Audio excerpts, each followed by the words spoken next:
High বন্ধুরা, আমরা আজ সকালে তোমার দাদাভাই আমাকে রাধা অষ্টমীর উৎসবে তো মাথামা গুড়িয়া মঠে নিয়ে যাচ্ছে। তো দেখো আমরা যাচ্ছি, বের হয়েছি যাওয়ার জন্য।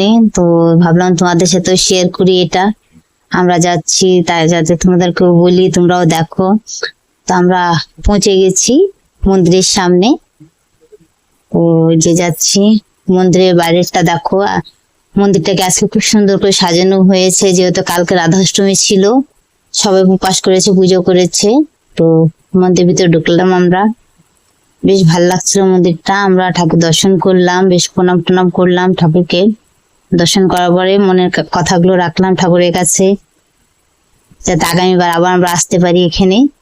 তো এখন এই জায়গাটা এসছি, তো এখানে প্রসাদ দেওয়া হচ্ছে সবাইকে, সব ভক্তরাই প্রসাদ নিচ্ছে।